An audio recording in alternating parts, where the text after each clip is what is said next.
Welcome to another broadcast of MindYourHealthcast.com. I know you're beginning to wonder if there's ever an end to this series of broadcasts, but we're going to make today the end. We'll make an even half dozen broadcasts about the realm of cancer. Now, as you probably ascertained, we could go on for a long time.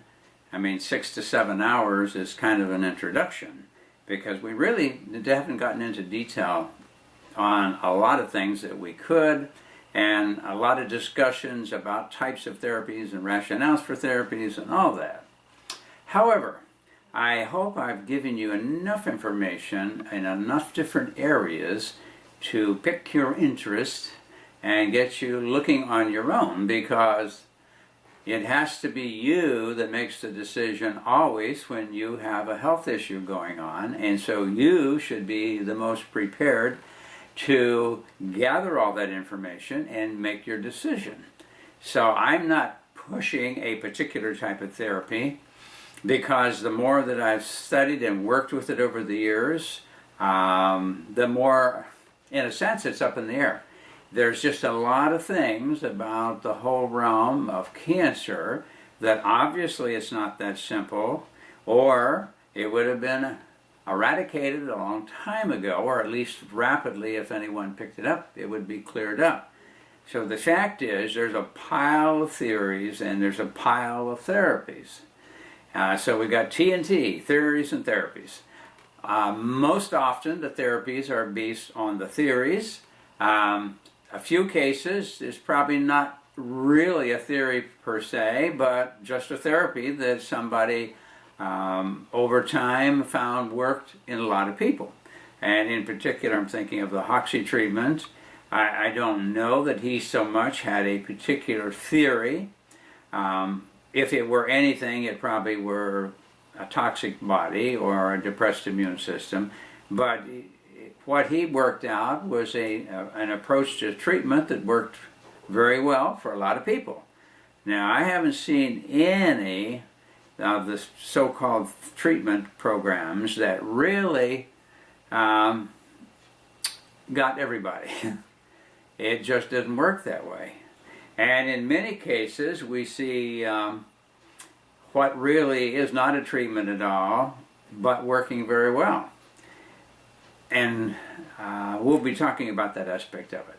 So what I'm really saying is, number one, when a person finds out that they have some form of cancer, if they really do, and I say if they really do because I know of cases where the person didn't really have cancer, but a diagnosis of cancer was given to be conservative.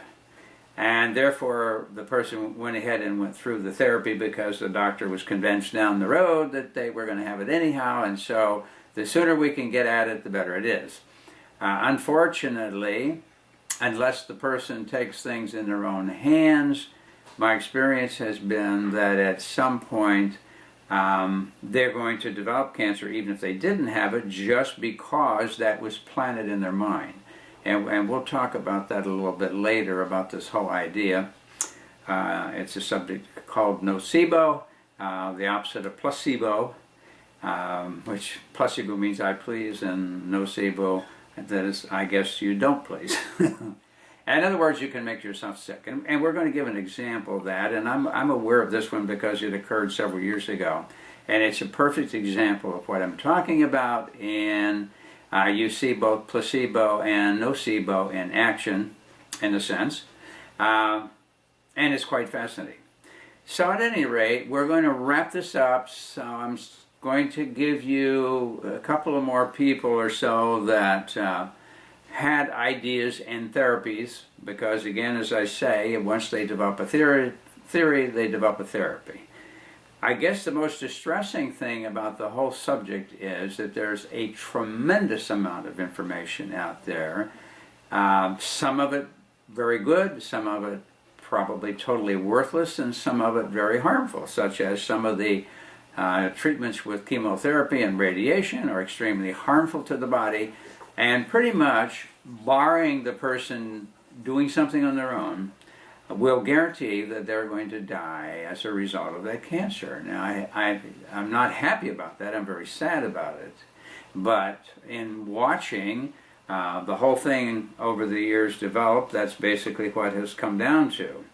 Now, I was talking to you before, and I was citing a little bit from a book about the idea, should you even get a diagnosis? And I might throw in again that this doctor kind of was prompted because a friend of his got cancer, and so he went with him to the cancer doctor and talked about what the options were for therapy.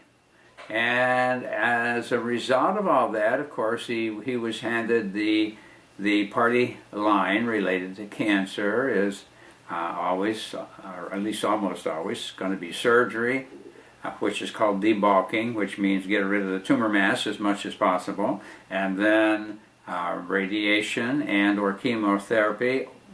In other words, that's the big trio. Now, in recent years, they've done some fussing around, and I say fussing around because they haven't been very effective at it in general, related to the immune system and hormone therapies. And so that's about all that's happened in cancer in all these years.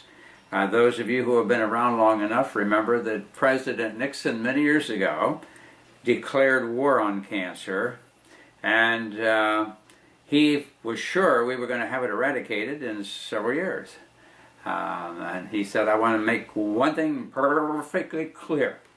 And he did. They set in motion all of this material and research and you name it, money. And here we are, many, many years down the road. And unfortunately, cancer is worse now than ever. Some have said that it's almost at 1 in 2, but 1 in 3 for sure. Others have said in women it's 1 in 3 and men 1 in 2 will get cancer. Now, as I mentioned in the book about should you get a diagnosis of cancer, what he was saying really is if you get a diagnosis early and they start the treatment early, the survival rate after 5 years is much better. Now, from the surface, that sounds great. Wow, we have a tremendous increase in survival rate of 5 years by diagnosing early. Well, what it really means is that by diagnosing it early, we have a longer period of time to treat the person. Works very good for the medical establishment, not necessarily so good for the person. And in almost every case, and I'm sure there's always exceptions. No matter what goes on, there's exceptions. I haven't found anything that doesn't have some kind of exception. Anyhow, the thing is you get treated longer, and therefore you will pass that 5-year mark. However, the doctor who wrote the book in further investigation found out that the death rate from the cancer is the same. In other words, it's okay, so we treat you longer, and as a consequence, you pass that magic 5 years, who somebody arbitrarily set a long time ago, and therefore you won't be diagnosed right after 5 years, but somewhere down the road you will be, and somewhere down the road you'll die as a result of not necessarily the cancer killing you, but the treatment for the cancer doing you in, and or your own mental state doing you in. Something else is going to do it, but hardly ever do people actually die because the cancer is attacking them, and that's what kills them. They either die of malnutrition, or they die of the adverse effects from radiation or chemotherapy, or sometimes even radical surgery. They can die as a result of their giving up and thinking, I can't do this forever, it's not worth it, they're not going to help me, and I might as well give it up. So there's a lot of reasons why, but the problem is once you've been diagnosed, and that's what the whole thesis of that particular book we were talking about last broadcast, the whole thesis of that is, if that's the case, maybe you're better not to know until you actually have some symptoms. So you find out before you have symptoms, you really don't do anything except have a longer treatment period, and it raised the expenses tremendously even beyond what they might be. I told you that the average cancer case now is pushing about $1 million. plus or minus, before it's all over. And it works good for the people doing the therapy, but it's not very good for the medical system as a whole, as cost-wise, and it's certainly not very good for the patient. In many cases, I've known the people have lost everything financially and gone bankrupt, and then only to have the person die anyhow. And that happens a lot of times. In fact, pretty much every time they're going to die. It's a matter of whether it broke them in the process. But it is definitely breaking the so-called health system in our country, which is really the sick system, because nothing is really being done, hasn't been done, to really prevent anything. I mean, we're still right where we are, except worse. So if you look at health around the country, more people are on drugs, and multiple drugs every day of their life, and they're not healthier. So something is wrong, deathly wrong. Now, there are new ideas that come along, but so many times, with those new ideas, they do not get to the public's view at all, because the cancer industry is very protective of their industry. If you can imagine that every new customer you got was going to bring you about $1 million before it was done, would you not be protective if somebody's coming along and pulling people away from you at $1 million a crack? So you can understand that there's a very powerful motivation. Several years ago, there was a book written that would be to your advantage to read. I don't have time to get into all these things in this broadcast, because I say we could go on and on for quite a while, because there are so many avenues that really are part of the big picture, that to get the true understanding of the cancer industry, you have to look at a lot of things. Now, this book is called Politics in Healing, and written by Daniel. It's either Howley or Haley. It could be pronounced either way, H-A-L-E-Y. It's called The Suppression and Manipulation of American Medicine. What's wrong with American healthcare? Why is one American dying of cancer every minute? And what is the solution?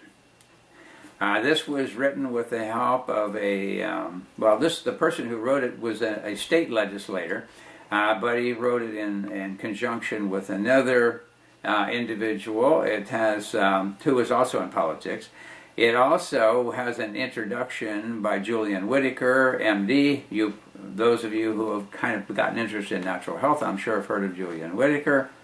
So the whole point of it is the political suppression of effective cancer cures. What's wrong with the health care? And it actually goes through several instances in here, probably about a dozen, of different things that have come along over the years that had the potential to help a lot of people without killing them in the treatment process. And every one of these were immediately attacked by the establishment. Now, when I say the establishment, I'm talking about the cancer industry and all that it entails, which means doctors, hospitals, and pharmaceutical companies that are involved in making money from the cancer of treatment, diagnosis and treatment.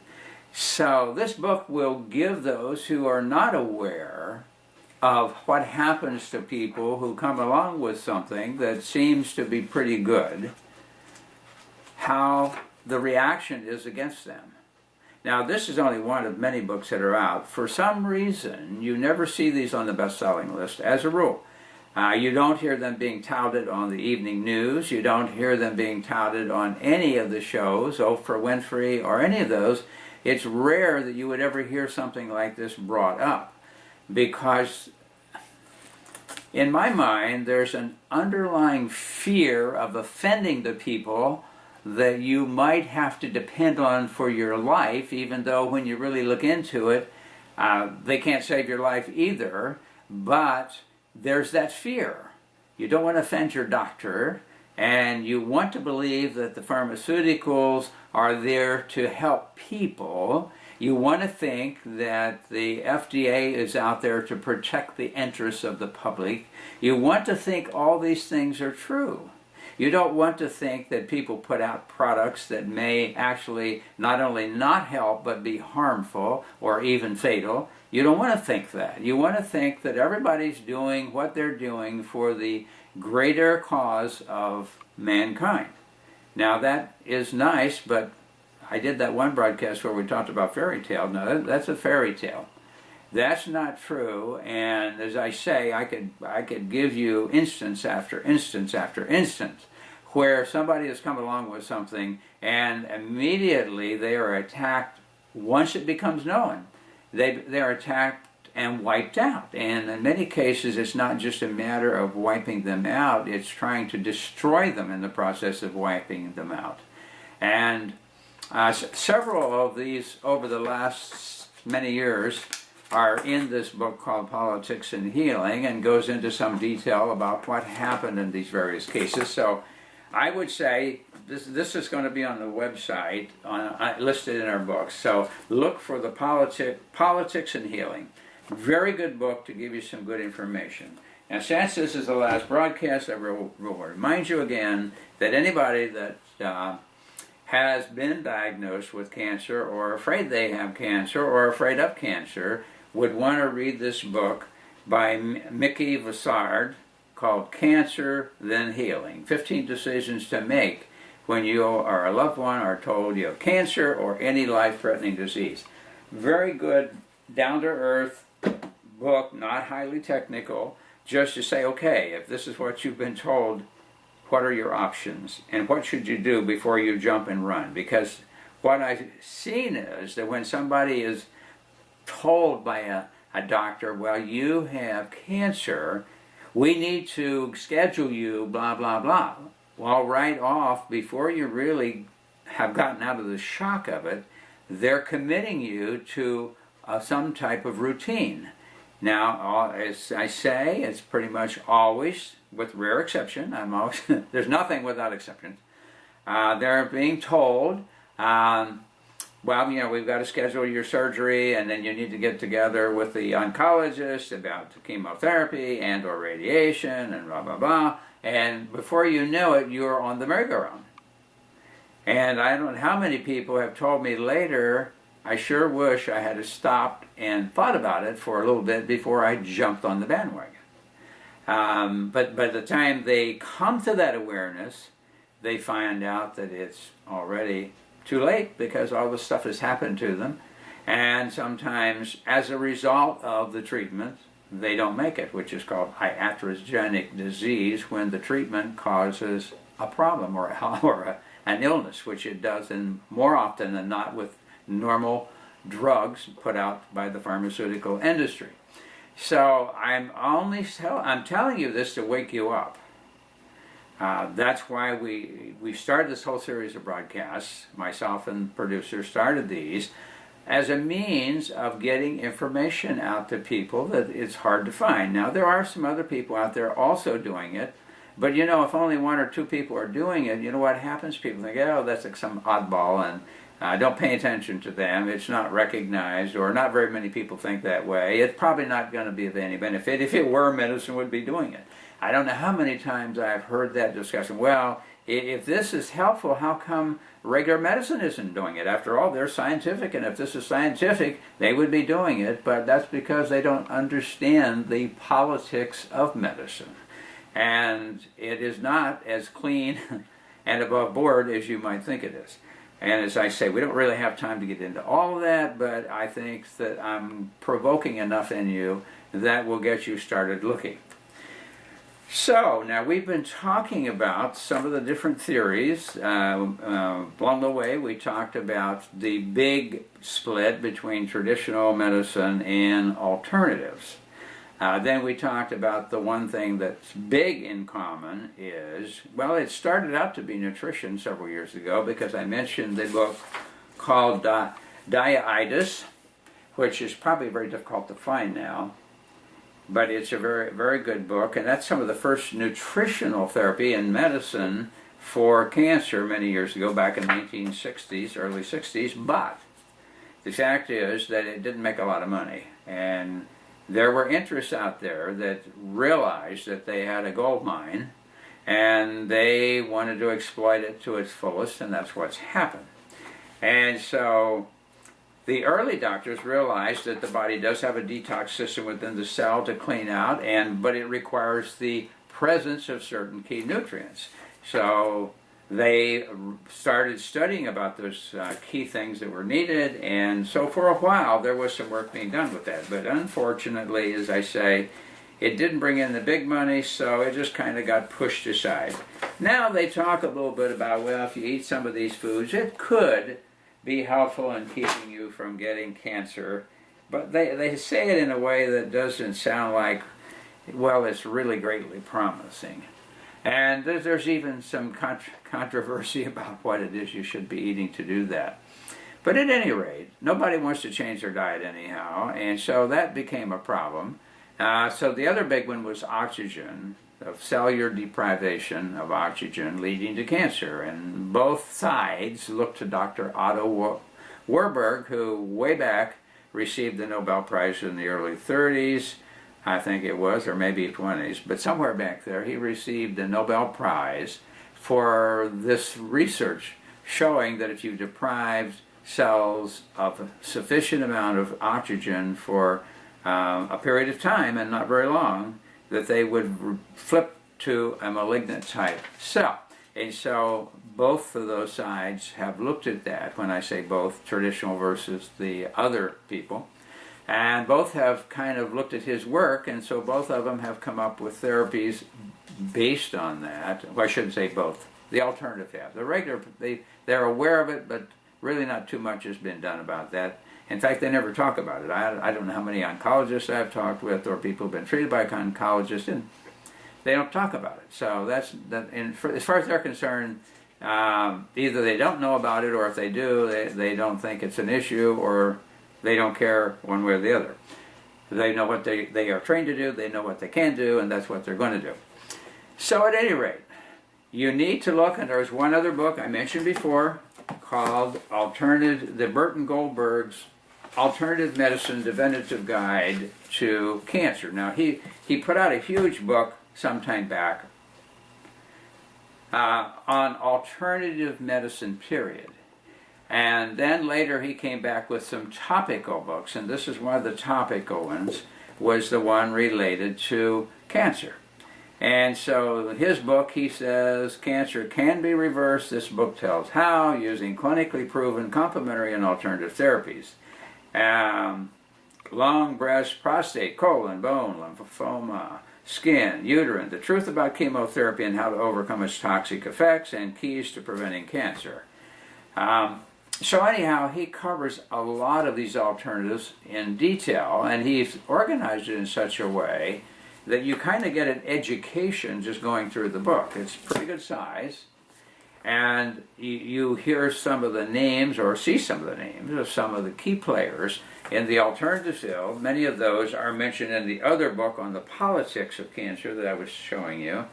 They're mentioned in there that how they were harassed and have been, for example, Brzezinski and some of those. All kinds of things has happened. Now, we don't really have time to get into that, but I did mention him before in his anti-neoplastin, that he's out of Texas, and somebody did write a book called The Brzezinski Breakthrough, and the government's campaign to squelch it, which is true. Everything he did was up to snuff and legal. He's got a PhD and an MD, and this book talks about all the people who claim that what he did saved their life, but they tried to put him in jail, they tried to shut him down. The National Institute of Cancer even found that he hadn't patented one of these compounds, but even though it was worthless, they went out and secured a patent on it themselves. I mean, it's nasty stuff. What I'm getting at, that in the background, when there's big money involved, there's a lot of nasty, underhanded things that go on. And I don't care whether it's in the health field or what field it's in, it happens, because people are people. So you might want to read his book, The Century's Most Promising Cancer Treatment. Now, I have been following Brzezinski's work for several years, and it has lots of merit. Now, as of this point in time, I have not found any therapy, whether regular or alternative, that helps everybody in every kind of cancer. Just, I haven't seen it happen. I think that probably because of the nature of what's going on with it, you are going to have to tailor it to the individual based on what's happening. One of the guys that we are going to talk about probably has come the closest to a or the key player in cancer, and we're going to talk about him in a minute. But anyhow, Brzezinski, I've known that some people had some good results, and then I've known that some others that didn't seem to get there, but his results certainly are way above traditional medicine by a long way. So if you want to read his book, The Brzezinski Breakthrough by Thomas D. Elias, we'll have that on the site, and that would be a good one for you to read. Now, I told you about the big alternative on cancer, and as I say, if you want a good basic education of everything that's out there, and this is periodically updated, so I would look for the latest edition of it. And it has some interesting people. In fact, there's 3 doctors, or 2 doctors plus Burton Goldberg, who's the gentleman who put it together. He was a businessman that retired early, pretty well off, and has taken on it as his mission to make known to people what they need to know to live healthy. And so he's put a lot of his own money into it. I know him, I've met him personally, and one of the MDs who has written this book, or helped write it, was W. Lee Cowden, MD. I know him, and he's been heavily into alternative things. I also know about Dr. John Diamond, MD, who is a psychiatrist, but he's spread way beyond that. And I've read several of his books, and he's a very intriguing individual. Just remember the name John Diamond, MD, and look up some of his material if you really want to get a good education in energy medicine and some of the alternatives that are out there, and some ideas about how we get sick and so forth. A lot of good information. But here's the big book, and I would get that so that you could educate yourself. If 1 in 2 people are going to get it, that means if you're sitting next to somebody, one of the 2 of you are probably going to be dealing with it at some point down the road if you don't do something otherwise to keep that from happening. So, I would get a good education now. I think being prepared before it happens puts you in a much better position to start thinking of decisions once it has. Now, obviously, I haven't given you all the information that you could get. There's just so much out there, and so many, what I would call, avenues involved with it. But I'm giving you the main things to kind of pick your interest, to get you started looking and get your education now, not after the fact. Don't wait till you have to have the education because you've got the problem. I would learn all about it before you got the problem, but also don't suck yourself in and help yourself get the problem because you're thinking about it all the time.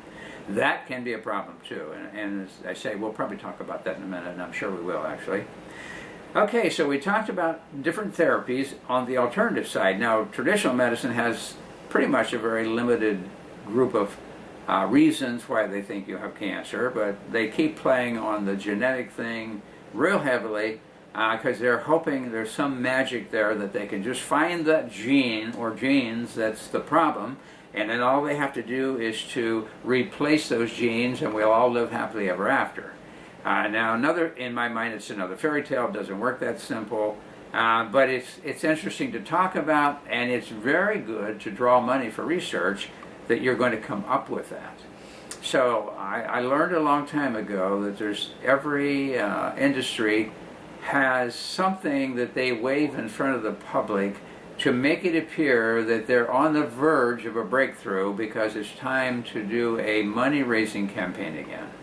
And I've watched it over the years that every year different groups, as they're going to go out and start a campaign to raise more money, they always have to have a carrot on the string to dangle in front of you that this looks very promising. And so that's what I see in like this particular book is the promise of genetics. But you know, it just hasn't happened. There was the promise with cancer of interferon. There was just a lot of things over the years, different chemical substances they've come up with, different ways of applying radiation, just on and on and on. All this magic that's supposed to help.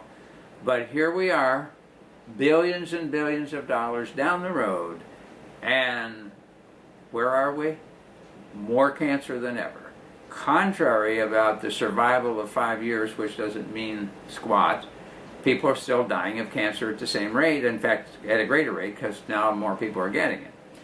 So that is kind of where I get frustrated, and dealing with people. See, everybody's always looking for what I call the magic pill. You know, you get one shot or one pill, you go to bed, you wake up the next day, and everything is all well. Doesn't happen that way. In fact, rarely happens that way unless you have a miraculous healing. And I don't discount miraculous healings, but then, see, those are instantaneous, and it's done just like that, and it's all over. Everything is where it should be, and you could live happily ever after if you didn't put yourself in the same position again. But we don't want to get into that at this point. So, we're going to talk about another gentleman. This is one that I learned in more recent times, out of France originally. Actually, he wasn't French. His name was Mirko Belyansky, and he's not an MD or not a therapist. He's a researcher. He got a PhD in France in research, and he worked for the famous Pasteur Institute for many years doing research, and he kind of got onto the thing about cancer and what is really going on with cancer.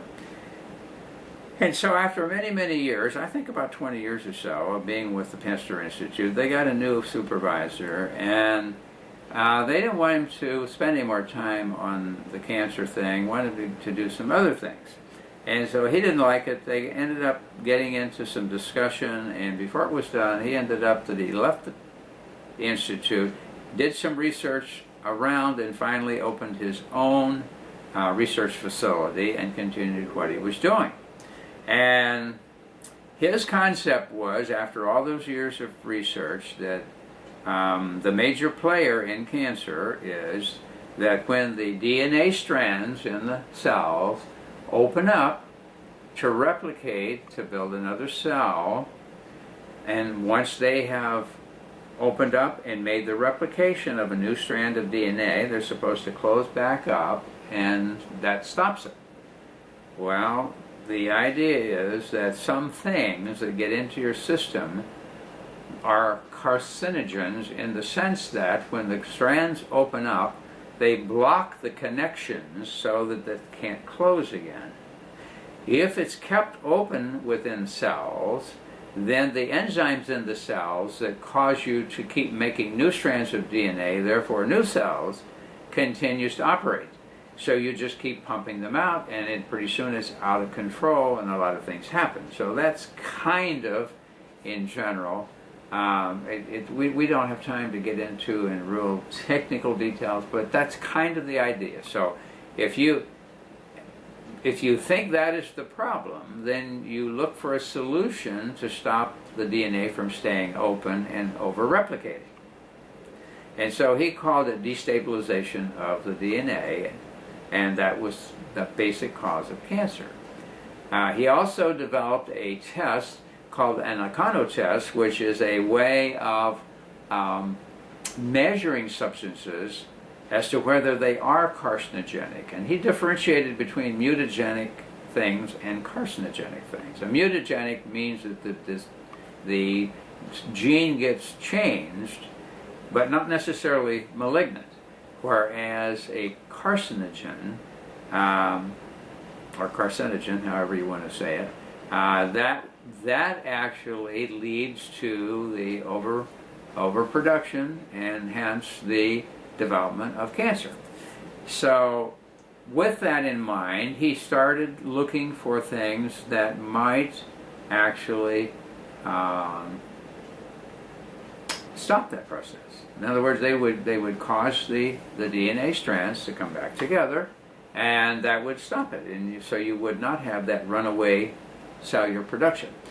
And so ultimately he found some products, natural products, herbal products, and out of that he extracted some fractions of those that he found would work to do that. And so he started doing this research on those compounds and actually published many, many research papers, he and the other people helping him research.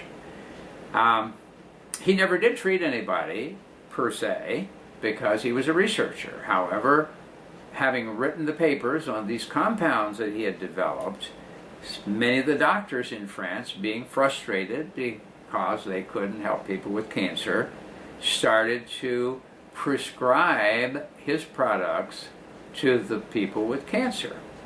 Lo and behold, many people started getting well, and it grew. More and more people were getting well. Now, again, keep in mind, he didn't treat anybody. He stayed in his research lab and was looking for ways to improve everything.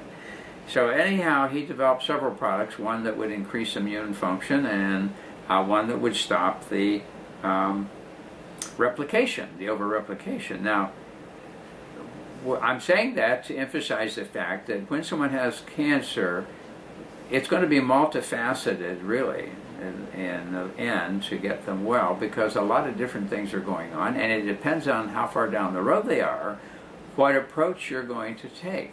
So it's I said early, very individualistic, so there are no protocols in general for cancer, because it depends on where they are. However, his products evidently have come the closest to being something that I think, again, there's several reasons why they were good, because the doctor prescribing was very convinced because he read the research papers. The patient was very convinced because the doctor was very enthusiastic about what he was prescribing, and therefore the chances of having the right emotional state to work with that product is extremely good. Now, what happened is, after a period of time, there was 2,000 or 3,000 people who had been treated with this product, and they got over their cancer, so they formed a foundation to promote what he was doing. Well, anyhow, what he did caught the eye of a major pharmaceutical company that made chemotherapeutic products, and they realized very rapidly that if you let this thing go, it could be a ruination to their business. And so, a high-level official in this pharmaceutical company had a friend who was an investigative reporter. So he contacted him and said, there's a guy out there that's produced some stuff that is going to be very bad for our business. We want you to write an expose article on him and discredit him so people will not pay attention. And so that's exactly what happened. This guy went out and tried to discredit him. He worked for this major magazine at the time, and an article in there, if he could find, they told him, well, find 2 or 3, 4 people who took his products and either feel they were injured by it or that they certainly weren't helped by it, and write it up in such a way to make it look like that he is a hoax. And so this investigative reporter went out and started digging and digging and digging and digging, and lo and behold, he couldn't come up with anybody that had a problem with it. Couldn't find anybody that felt they were damaged or injured by it, and he couldn't find anybody that said, no, we didn't get any effect out of it. So he was beginning to get frustrated that he could not carry out his commitment to his friend who wanted to discredit this guy. In the meantime, he did find out, however, one of the major political players in France had been treated successfully with that product, and so bottom line is, the expose could not be done. Well, in the meantime, this guy, this reporter, found out that something had happened over a period of time to the financial condition of the magazine he worked for, and he had been living a very lucrative life, and all of a sudden the magazine folded, went bankrupt. He was out of work, and the stress was on, because now how could he maintain this lifestyle? It pressured him, one thing led to another, and over time he started getting kind of sick. So he goes into his doctor, and bottom line, they find out he has colorectal cancer, and that it's so far advanced they really can't do anything for him. In fact, he was told he needed to put his affairs in order because that was it. So this reporter starts doing that. He starts putting his affairs in order, and all of a sudden, he wasn't talking too much about it, but one of his good friends found out that he had this cancer and what his plight was. And it's interesting because, you know, usually in today's realm, they will never tell you that it's too late. When I say never, almost never tell you it's too late. They'll put you through all the treatment regimens first, then finally will say, well, you know, I guess it was too late, there's nothing we can do. I would get in touch with hospice. So at any rate, this guy's friend found out about him, and also about the product that the researcher had developed, Dr. Belyansky, and I hope I'm pronouncing that right. I didn't mean to offend the family. But at any rate, he purchased the product and sent it to this reporter. And he received it and opened it up, and he thought, oh no, that's a product from this guy I was supposed to expose as being a hoax. I'm not going to take that stuff. So he sat for a while until one day he woke up and said, now wait a minute, I don't have any options. I've already been told it's incurable, the medicine can't do anything. I guess I'd be kind of stupid not to take the stuff. And I don't know if he said it exactly that way, but in essence that's how it came out. So he started taking it. Lo and behold, he got well and went back to his doctor later and confirmed that his cancer was gone. So he ended up taking, finding out about the foundation that these ex-patients had set up that had been treated, and became an active member of promoting it. However, in the meantime, the pharmaceutical was not content to let this thing grow out of control, so they were able to influence. Now, I don't want to say they paid off, but in some way they influenced some high-level government officials to send out a SWAT team one morning about 6 a.m. and raid his private research laboratory, take all of his equipment, all of his notes, everything they could find, harass the staff of people that were working there, and charge him with practicing medicine without a license, which he had never done, and arrest him and put him in prison. Ultimately, he never was put on trial because he really wasn't practicing medicine, but he sat in prison for a long time. France seems to be good about that. Kept him in prison for a long time, and at some point when he finally did get out, his health was wrecked, and I think he just died of a broken heart personally.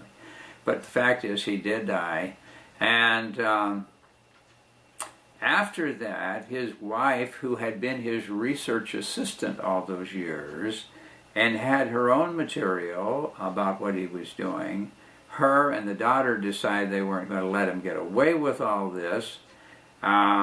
And so, first of all, they brought a suit against the government in international court.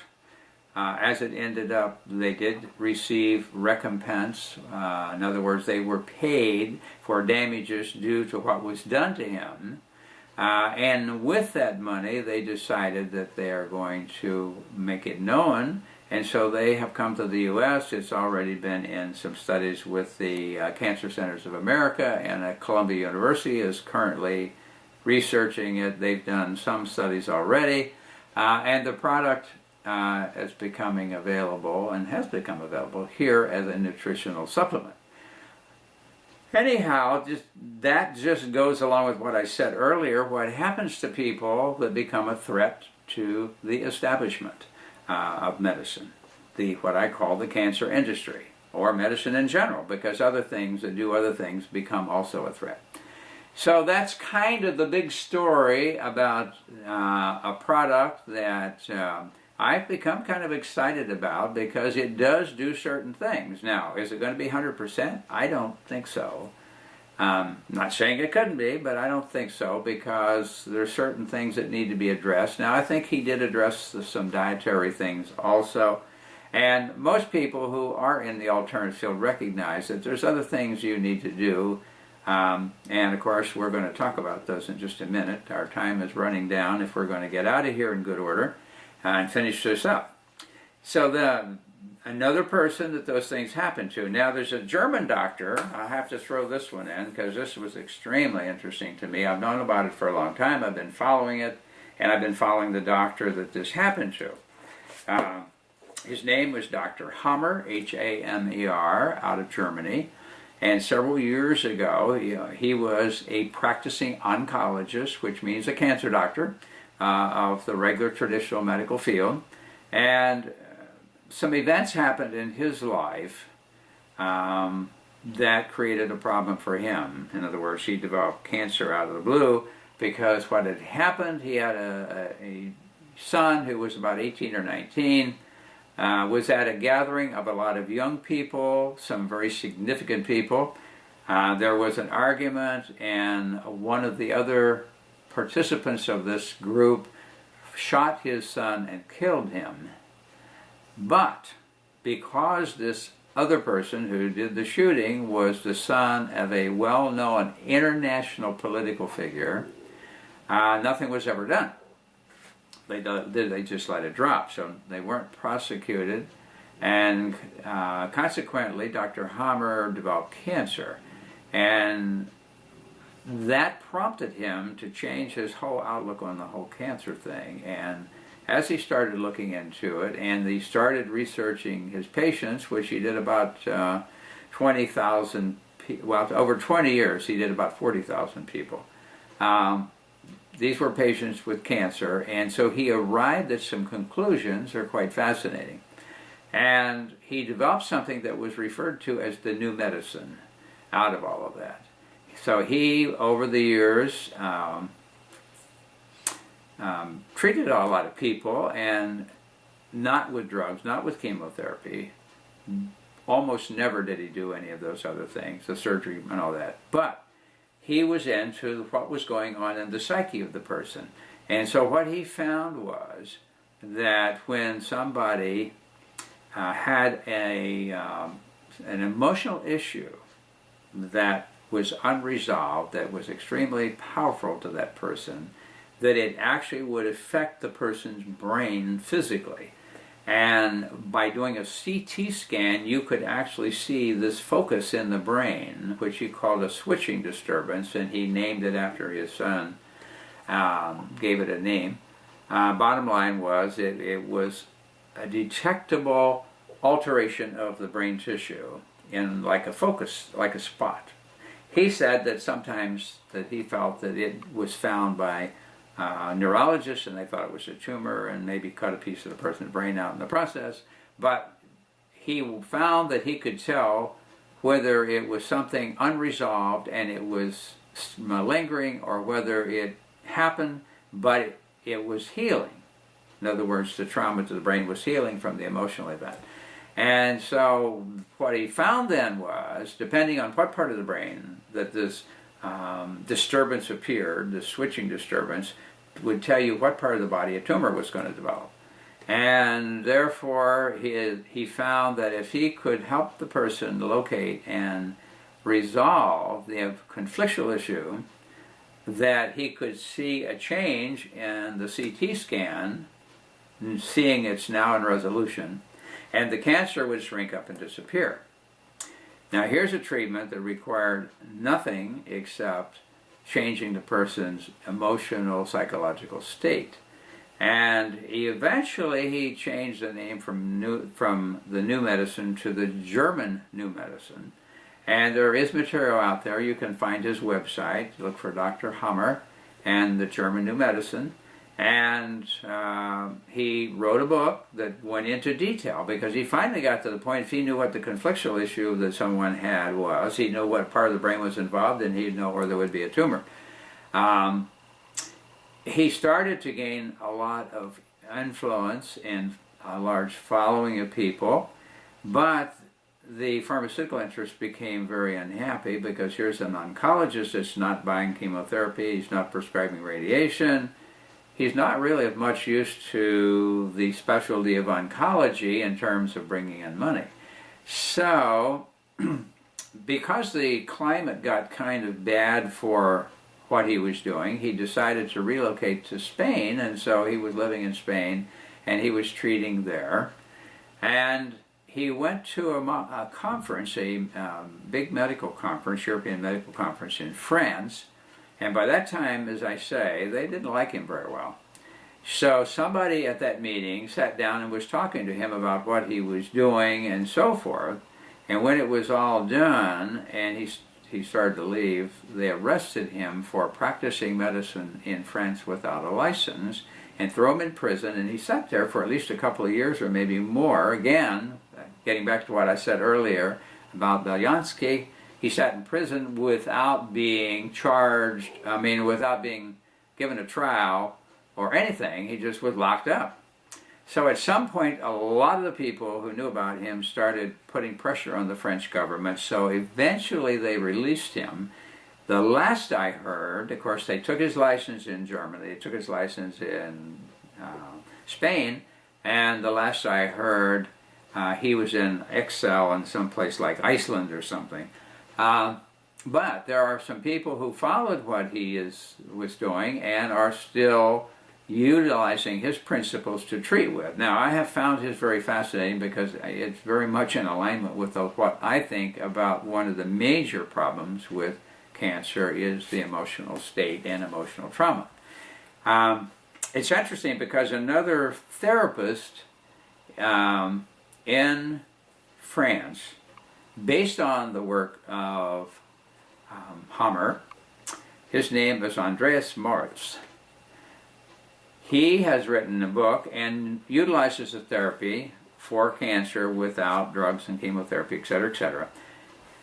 And the name of his book that he put out about it is called Cancer is Not a Disease, It's a Survival Mechanism.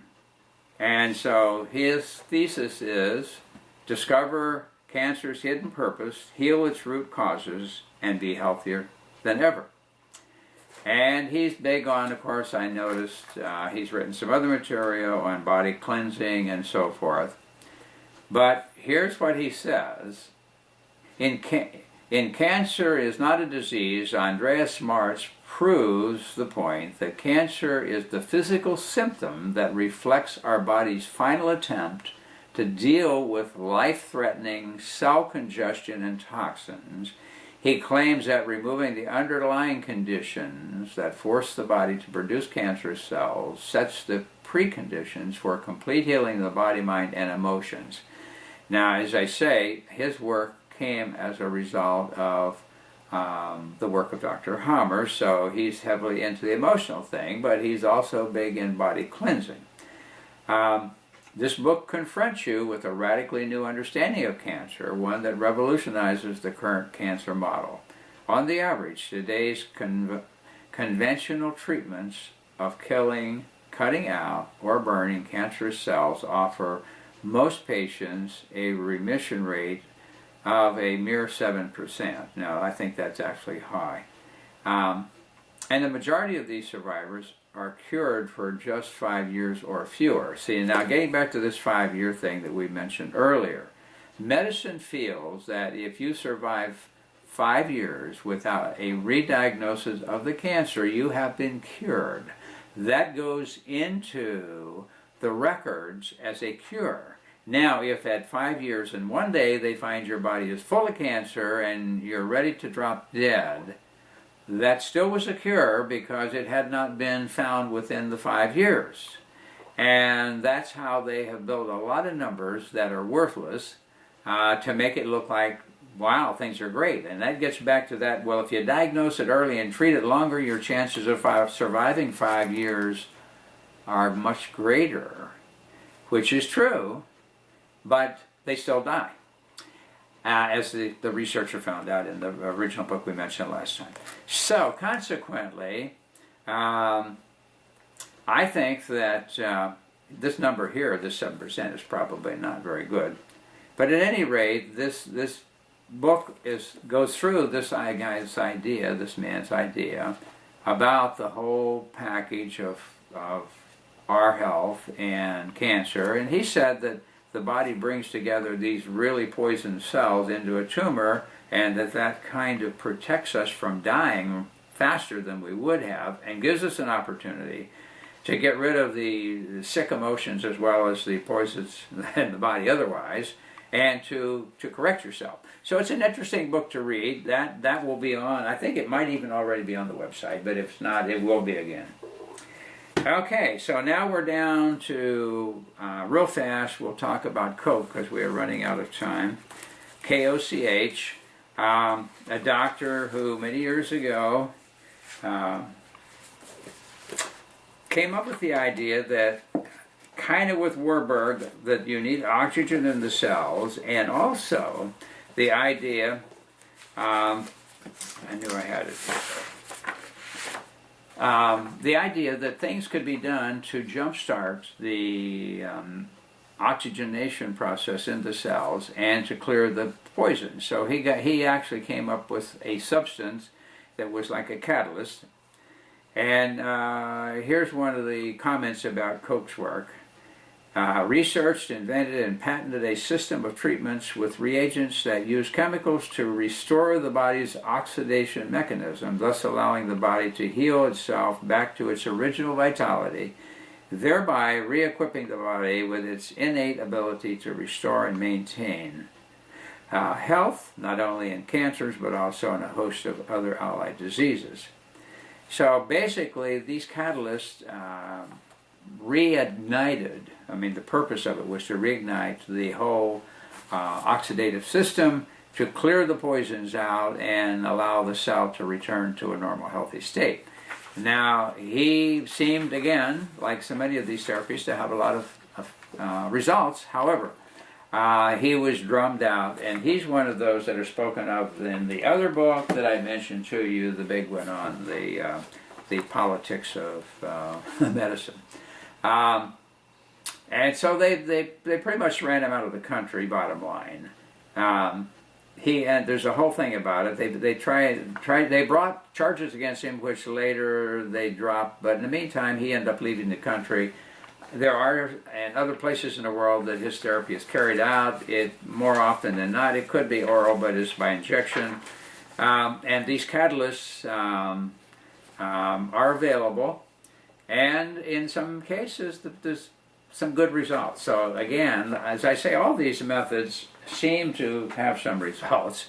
The problem is none are really a cure. I would say probably between Hammer and Belyansky, I would say probably theirs is the biggest, best effective if you're only going to pick one or two things. But as I say, it depends on how far along it is and what else is going on, what routine would be the best. Now, we're not even going to be able to mention all the therapies that are out there in the natural field. I will throw in one more biggie, which was the acid pH thing. I've mentioned before about water and pH and body pH, and I did a whole thing on pH. If you haven't seen it, go back and view those. The theory of the pH is very simple. If the body gets too acid, cancer loves acid, cancer grows, and to stop it or prevent it, you pour lots of alkalinity in the body. That's the bottom line. Now, they had an interesting book I mentioned before, but I was going to show you, called Alkalize or Die, written by a doctor who feels that everybody is too acid and you have to pour huge amounts of alkalinity in the body. When we talked before about the Vincent program of testing urine and saliva and blood, that there is a zone where cancer thrives and ultimately ends being fatal, because the further off you get, the worse it gets. And that is, it's a zone where your body, blood and usually the saliva both are too alkaline and they're oxidized. That means they don't have protons, which are hydrogen ions, which would be acidic factors, and they don't have electrons, and that is the zone in which people have terrible cancer problems. Now, I've verified it myself within my clinic over the years, and I'm convinced that that's accurate. And the irony of it is that many of these people pouring in all the alkalinity use the urine as their indicator, and as I say, the irony is that as the blood and saliva become more alkaline, the urine tends to become more acid. This is out of actual studies that were done in Germany. And so, I've seen that happen too. So if the urine's more acid, then they want to pump more alkalinity, which is going to aggravate the problem. So that one I have the worst trouble with, because I think it's propagated by people who don't really have a thorough understanding of the body's acid-alkaline systems and the proton-electron balances in the body, and the proticity and electricity in the body, and all the things that are necessary for the body to work properly. I think they don't understand that, and so to me it's one of those simple solutions to a difficult problem that is not going to work. Now, if you truly believe beyond a shadow of a doubt, maybe it would work for you. I don't know. That's a possibility. And that gets us into the placebo, nocebo. We're running out of time, and some of the stuff I wanted to bring up there's just not time for. So I did want to show you what I mean by placebo, nocebo, and this is the story. It's in a new book out, brand new book called Brain Wars. Good book to get and read. The scientific battle over the existence of the mind and the proof that will changes the way we live our lives. Okay, so they bring up a case. This involved cancer. That's why I'm bringing it up. Many years ago, there was a product came on the market, I remember all this, called crebiazine. And crebiazine was at least thought by the people who developed it that it could help the body get rid of cancer. And so there was a big research project going on at that time regarding this. Now this is back in the 50s. And there was a patient who was referred to as a doctor, Mr. Wright, who was in Long Beach, California. And he was dying of large tumor masses the size of oranges that had proliferated in his neck, groin, chest, and abdomen. His spleen and liver were huge, and between 30 and 60 ounces of fluid had to be drawn from his chest every other day to enable him to breathe, which means he was in liver failure and he had developed ascites, where the whole cavity fills up with fluid. His doctors expected him to live not more than 2 weeks. That's where he was at this point. Okay, now, he wasn't ready to die, evidently, and he learned from his treating physician at the time that physician was invested in the test of this treatment for cancer, this crebiazine. And so he asked his doctor about him getting it, because he said, I want to die, and I hear that this is very, very promising. So the doctor said, well, you know, you're not in the test. It's already going, and before it was done, he convinced a doctor to get him a treatment of it. So Dr. West gave, that was the doctor at the time, Mr. Wright, an injection of crebiazine on Friday afternoon. The following Monday, the doctor was amazed to find his dying patient ambling around the unit and joking with the nurses. And he not only seemed better, he was better. Over the weekend, the man's tumors had melted like snowballs in a hot stove. After 10 more days of treatment with the experimental drug, practically all signs of the disease had been what seemed to be like a triumph for crebiazine. Mr. Wright was released from the hospital and returned to his normal lifestyle, seemingly cured. 2 months later, however, Mr. Wright opened a newspaper and read an article that sent his spirit plunging. According to preliminary reports, researchers found that crebizin was not effective for the treatment of cancer. Despite his previous recovery, Mr. Wright suffered an immediate relapse, and his tumors came back. Deeply affected by the turn of events, Dr. West resorted to a desperate trick, lying. He was filled with conviction in his voice as he told Mr. White. The newspapers actually were wrong. It was a powerful drug against cancer. He said his relapse was due to the fact that the dose that he had been administered came from a batch that had deteriorated while in the pharmacy, and that he had just received a new super refined double-strength batch of the drug that was capable of duplicating the initial healing effects. Convinced by the story, Mr. Wright eagerly agreed to begin a second treatment program. Full of expectation and faith, Mr. Wright watched as he was injected with the fresh distilled water that he believed was the miracle drug crebizin. The effects were as astonishing as they had been after the first injections of the drug. Again, the tumor masses melted, chest fluid disappeared, and within a few days he walked out of the hospital fully recovered and symptom-free. He remained in this happy state until a few months later when he read a newspaper report from the American Medical Association announcing the final verdict that confirmed the earlier findings. Crebizin was totally ineffective and useless against cancer. Within a few days of reading the article, Mr. Wright was readmitted to the hospital in a very distraught state. 2 days later, he died. Now, interestingly, this is placebo, nocebo.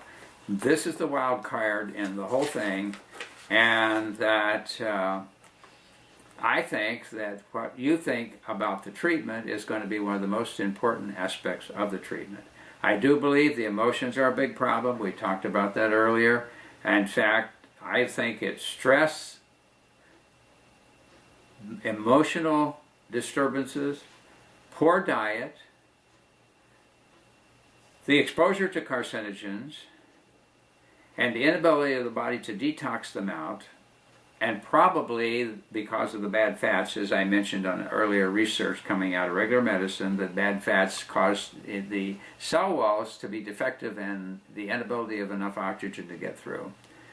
And immune failure. I think those are what ultimately lead to a malignant condition. And I believe this placebo, nocebo, we're going to do a whole broadcast just on placebo, nocebo. Placebo means that if you believe it can help you, it will, and nocebo means if you believe it will poison you, it will, or it will harm you. So they're the two opposites. And so if somebody comes and says if you take that, it's going to poison you and you're going to develop cancer, and you have taken it, if you accept that, you'll probably develop cancer.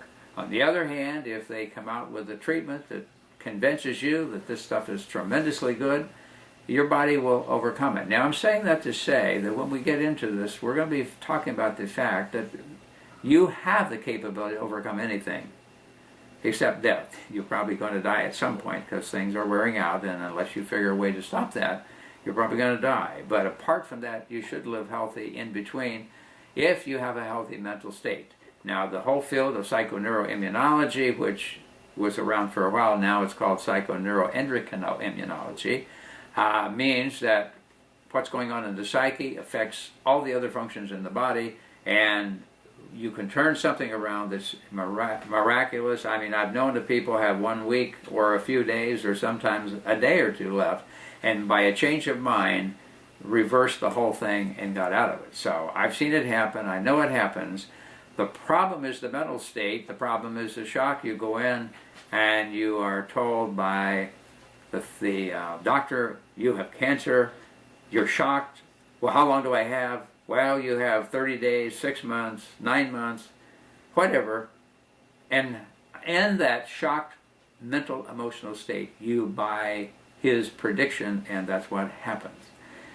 So I know that that's a major player. As I said also, the therapies that you use, whether it be baking soda because you believe the cancer is caused by a fungus and you get well from it, or whether it's one of the other types of therapies, oxygen therapy, hyperbaric oxygen, crebiazine, which you probably can't get, amygdalin, or the laetrile they've talked about, whether it's an herb, a magic herb that they found has helped people tremendously. All of these things can be beneficial, and we have people getting well being treated by every one of these things, but we have a lot of people who don't get well being treated. But getting back to what I said earlier, we need a better way of screening the person, finding out where all the glitches are, meaning from the psyche down, and then deal with that person as a whole. But if we can get that psyche turned around, everything else is going to work a whole lot better. So all of these therapies you read about, whether it's herbs, and there's some people that take it and they believe that this is going to cure them and they want to be cured, and it works. And then somebody else comes along, takes the same thing, and guess what? Nothing happens. In fact, maybe it even makes them worse. We're getting down to the core of things, that we need to deal with all of these issues to be healthy, and if we get a problem somewhere, some of those have let go. And I've watched all kinds of things happen over the years. The people that were told they had a genetic problem and there was no cure for it, I've seen them get well. I've seen other people have something minor and they end up going downhill and dying. I've seen a change of mental state make a tremendous effect either way, whether placebo or nocebo. So we're going to do a broadcast just on that, because I feel that that's a really major player, and I think probably Dr. Hammer from Germany really keyed into something with that. The other things are all helpful and supportive, and it's good to clean your body up, and you definitely need to put good food in. And all of these different therapies, you're going to find some people who got well with them, but a lot of them did not get well. And the percentages are not high enough. We should have almost everyone getting well. I have found, of course, people are more toxic, they're sicker, their bodies are run down more, but in the long run, the capability of getting well is there if we understand how the whole system works as a unit. And so we're going to be dealing more with the psychoneuroendocrino-immunological side of all this. And we're going to be, probably the next broadcast, we want to talk about the pharmaceutical industry a bit, because it really frustrates me to what degree the things have happened, and hopefully you're going to be shocked at some of the things we tell you, to the point you're going to really want to know what's happening. So, and we want you to keep going to our site, because we keep putting new things on there, mindyourhealthcast.com, and we also want you to click the link and go to Alternative Health and Prevention about my office. It was nice being with you again, and we will be looking forward to being with you again for the next exciting broadcast.